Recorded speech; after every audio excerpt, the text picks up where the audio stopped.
नमस्कार साथियों,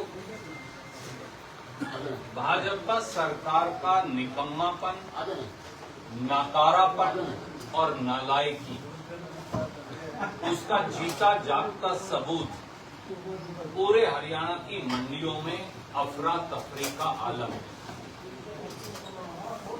मंडियों में बारिश के बाद गेहूं भीग रही है, तो दूसरी ओर खेतों के अंदर बिजली की ढीली तारों से स्पार्किंग होकर आए दिन आग लग रही है। अकेले कैथल और कुरुक्षेत्र में 2000 एकड़ के करीब जो खड़ी फसल है गेहूं की, वो आग लगकर जल गई पिछले 24 से 48 घंटों के अंदर। वो गुला चीका हो, वो पेवा हो, सबसे ज्यादा तो इन दो इलाकों के अंदर नुकसान हुआ है। अगर आप कैथल, कुरुक्षेत्र, शाहबाद, पानीपत, जींद कोई मंडी को देखिए तो आज मंडी का व्यापारी हाहाकार कर रहा है, किसान बेजार है। क्योंकि मैं आज आते ही अपने सारे व्यापारी भाइयों से पूछ रहा था, मंडी के साथियों का भी ये मानना है कि इस प्रकार का अफरा तफरी और बद इंतजामी का आलम उन्होंने कभी जीवन में नहीं देखा। कहां डालेंगे वो, कहां डालें फसल? सड़कों पर ही डालनी पड़ेगी।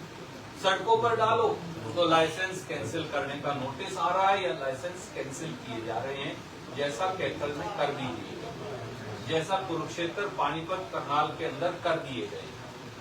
तो सर पर उठा के रखें, पर सर पर भी कितनी गेहूं व्यापारी रख सकता है उठा के?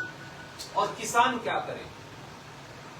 बारिश हो गई, फसल गीली हो गई, उसको सुखाता है, फिर ये कह के रिजेक्ट कर देते हैं कि तुम्हारी तो फसल के अंदर, तुम्हारी कणक के अंदर नमी की मात्रा।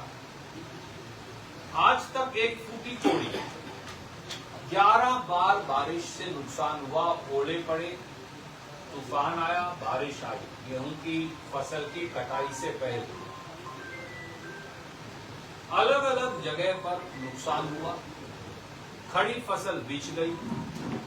परंतु श्रीमान नायब सैनी जी और बीजेपी की सरकार ने एक फूटी कोड़ी मुआवजा किसान को नहीं दिया।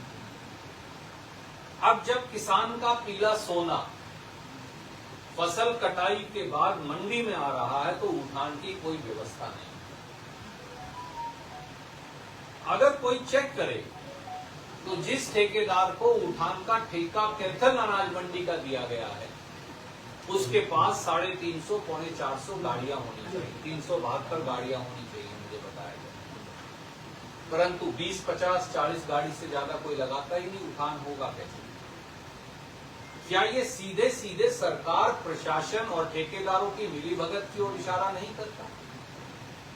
आप किसान की फसल उठाई से भी अगर नाजायज पैसा कमाएंगे तो हरियाणा का किसान, देश का किसान जाएगा कहां?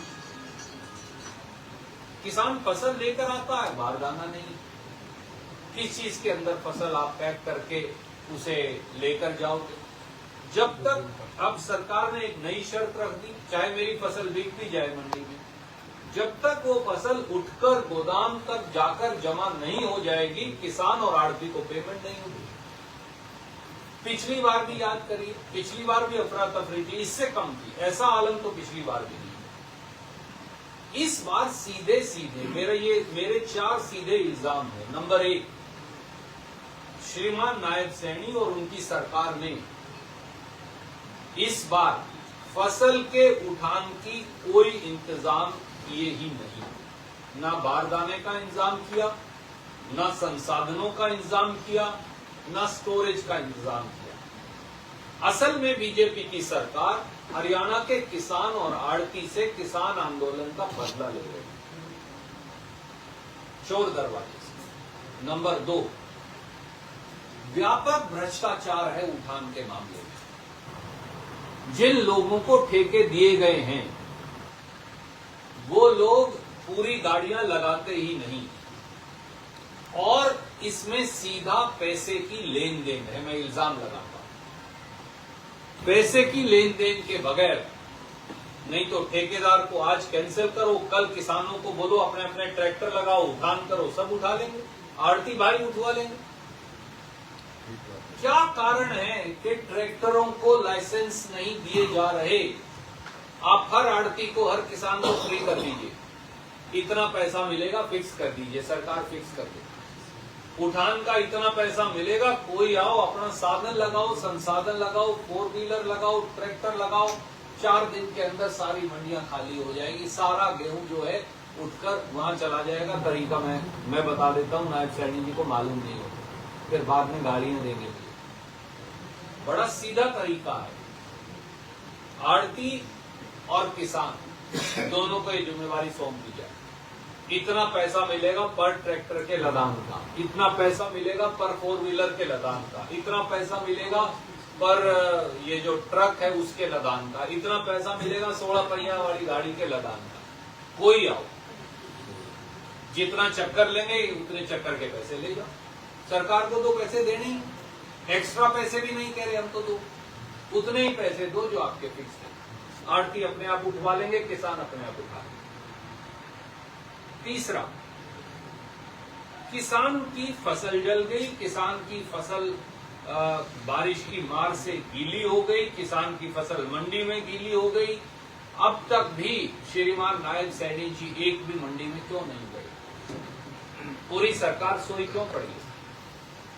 मंडी का अगर दौरा करें, करनाल का, कुरुक्षेत्र का, अपने खुद के विधानसभा क्षेत्र लाडवा का, पानीपत का, कैथल का, जींद का, भिवानी का, रोहतक का, तो मालूम, यमुनानगर का, अम्बाला का, तो मालूम चल जाएगा असलियत का।